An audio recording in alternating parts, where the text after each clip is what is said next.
in faɗa ma waye malam na annabi, dan ka gane cewa malam komai ya faɗa ma maza kawai ka bi. Dan saurare ni domin ka gane malam Usama na annabi, tambaiwa ne a ɓangarori da yawa malam mu dai mun bi. Kwai ilimin addini da hadisi kuma masani akan rayuwa. Masanata. أعوذ بالله من الشيطان الرجيم. بسم الله الرحمن الرحيم. وصلى الله على النبي الكريم وعلى آله وصحبه وسلم تسليما كثيرا. الحمد لله الذي فضل بني آدم بالعلم والعمل به على جميع العالم، والصلاة والسلام على سيدنا محمد سيد العرب والعجم وعلى آله وأصحابه ينابيع العلوم والحكم.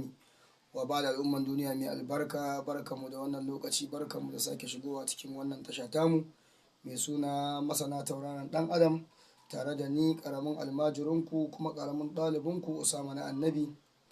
Insha Allah rabbi mun tsaya a wannan tasha ne a wannan bigire, wato za mu daura a cikin karatun hadisin manzon Allah sallallahu alaihi wasallama wanda muka saba gabatarwa a cikin wannan tasha a cikin littafin Zadul Zawjaini. Idan wannan ne shigowanka wato wannan tasha tamu, sai ka danna mai like, ka danna subscribe domin samun sabbin karatuttukan mu da zara mun daura insha Allah. Allah ya kara wa annabi daraja, abinda muke karantawa Allah ya amfanar da al'ummar musulmi da shi, kurakuran kuma Allah ya yafe mana, Allah ya kara wa annabi daraja, malaman mu kuma Allah ya saka musu da alkhairi. Kada a manta mun tsaya a hadisi na mun yi bidiyon da ya bayani akan hadisi na 23 zuwa 24. Insha Allah rabbi yau za mu daura daga na 24 ne zuwa kuma na 25 insha Allah, au daga na 25 zuwa na 26. Bismillahir Rahmanir Rahim. Wa sallallahu ala nabiyil karim wa ala alihi wa sahbihi wa sallam tasliman kathira. Ala hadith al-khamis wal 20, hadisi na 25. Ana Aisha radiyallahu anha qalat, an karbo daga nana Aisha Allah ya kara yarda a gare ta tace, kunna nuhibu, min kasance muna yin haila. Ma'ana tana ba da labari ta ce mun kasance muna yin haila ala ahadi rasulullahi sallallahu alaihi wasallama, a zamanin manzan Allah sallallahu alaihi wasallama. Mun kasance muna yin haila a zamanin manzan Allah sallallahu alaihi wasallama. Ma'ana mata sun kasance suna yin haila a zamanin manzan Allah. Dama Allah tabaraka wa ta'ala yana faɗa a cikin alkur'ani, wa ma atakumur rasula fakuzuhu wa ma nahakum anhu fantahu. Duk abin da manzan Allah ya zo muku da shi to ku rike shi, ku yi aiki da shi. Abin da ya hane kuma ku bari. To wannan shine, in dai abu ya zo a cikin hadisi ko bai zo a cikin ayan Qur'ani ba, to ai Allah ya ce abin da manzan Allah ya zo mu riƙa da gaske, abin da kuma manzan Allah ya hana mu bari. To wannan shine. Ta ce mun kasance muna yin haila a zamanin manzan Allah sallallahu alaihi wa sallama. Wato fanin umaru bi qada'i sawmi, sai aka umarce mu da murama azumi. Wala ni umaru bi qada'i salati, amma ba a umarce mu da murama sallah ba. An umarce mu da murama azumi, amma ba a umarce mu da murama sallah ba. Sannan akwai kissa wanda ya zo mana akan wannan mas'ala na cewa, wato a zamanin da annabi Adamu da Hawwa'u Allah tabaraka wa ta'ala ya sauko su cikin duniyar nan tamu, to a zamanin ibada kuma sai ya zo mata, wato tana cikin haila sallah. Da lokacin sallah yayi kuma ga hailanta ya zo, sai ta ce wa annabi Adamu, to a halin yanzu ba ta rikitowa, za ta yi da ibada. Sai ta to bar mala'ika Jibril ya zo mu tambaye shi.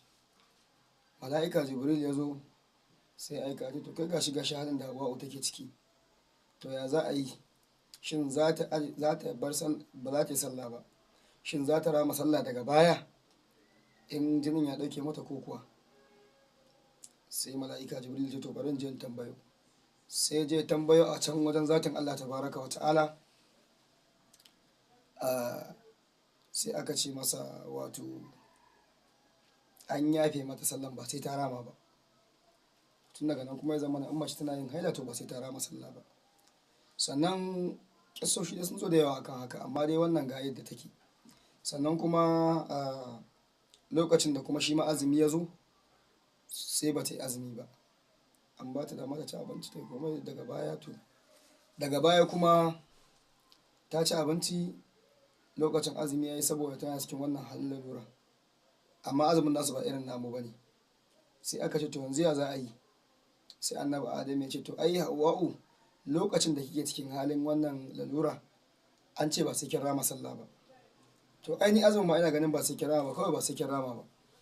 Sai kuma Allah tabaraka wa ta'ala ya masa karafka, ya ce masa ya Adamu, wane ne ya gaya maka ba za ta rama azumi ba? Da a ce ya tambaya to kila za a ce ba sai ta rama ba, amma tun da ya gaban kake tun da an ce ba sai ta rama sallah ba, shi ma azumi ba sai ta rama ba, to ta rama azumin sai ta rama. Da haka kowace mace sai ta zama kuma shi wancan saboda alfarman ya tambaya sai aka ce ba sai ta rama ba, shi kuma wannan da ya ga wancan ba an ce ba sai ta rama ba, to shi ma azumin sai ya ce ba sai ta rama ba, sai a ce to waye aike ka? To tun da ka ce haka baka tambaya ba kai gaban kanka, to ta rama. To shine ya zama mata suna rama azumi suna rama sallah suna rama azumi amma ba sa rama sallah. To wannan Allah shine masani, amma wannan shine kisan da ya zo mana akan haka, amma Allah shine masani. Akwai kisoshi da dama wanda wasu suka ce akan to karatun da yana dan yawa ba bayanin za mu tsawaita ba, amma kowa kuma ya je mu karin bayani akai. Wannan shine kisan da ya zo mana akan wannan matsalan wanda muke kai, wanda kuma za ta iya samuwa a nan, sai dai kuma akwai ruwaye kuma da dama akan wannan dalilin rama azumin da kuma rashin rama sallah. Rawahu Muslim, Imam Muslim ya rawaito. Al-hadith as-sadis wal 20, hadisi na 26, an Aisha radiyallahu anha qalat, an karbo daga nana Aisha Allah ya kara yarda a gare ta, ta ce kana rasulullahi sallallahu alaihi wa sallama, manzon Allah sallallahu alaihi wa sallama ya kasance ya amuruni yana umarta ta fa'attaziru da na daura zani, fa yubashiruni ya rungume ni wa ana ha'idun kuma alhalin ina mai haila. Ma'ana manzon Allah yakan umarce ta da ya daura zani, sai wato ladabi da hadarin manzon Allah.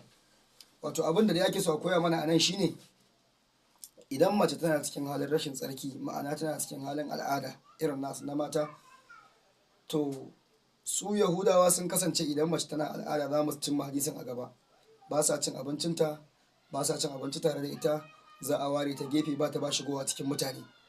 To sai manzo Allah sallallahu alaihi wasallam ya ce isna'u kulli shay'in illa nikah, ku musulmai ku yi komai tare da su, kawai dai abin da ba za ku yi tare da su ba saduwar aure.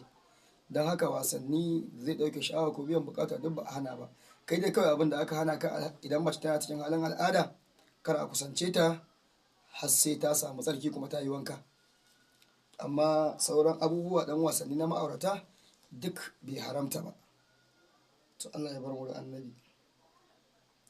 Nana Aisha take cewa manzon Allah yana umarta ta da ya daura zani kuma ya rungume ni alhalin ina al'ada.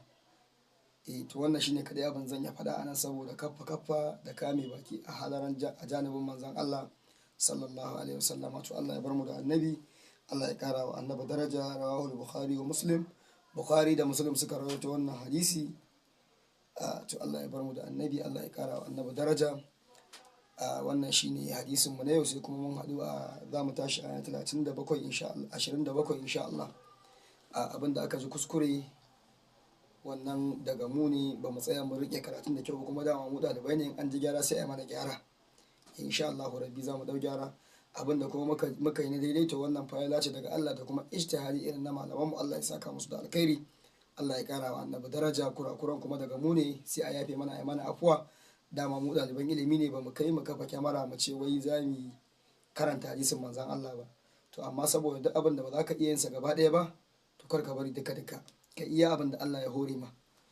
Shine muka ce za mu iya kawo iya abin da za mu iya na hadisin manzon Allah sallallahu alaihi wasallama, saboda yan uwa a fa'idantu. To Allah ya bar mu da annabi, Allah ya kara wa annabi daraja.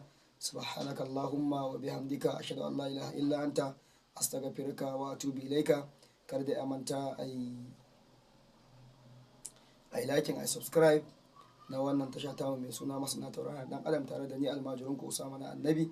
Lamban kiran mu shine 09021869310, lamban WhatsApp kuma 08060593486, dayan WhatsApp din kuma 08146534533. Assalamu alaikum wa rahmatullahi ta'ala wa barakatuh, sai kuma mun haɗu a karo na gaba insha Allah. Allah ya bar mu da manzon Allah, Allah ya lamunce mana ziyarar annabi.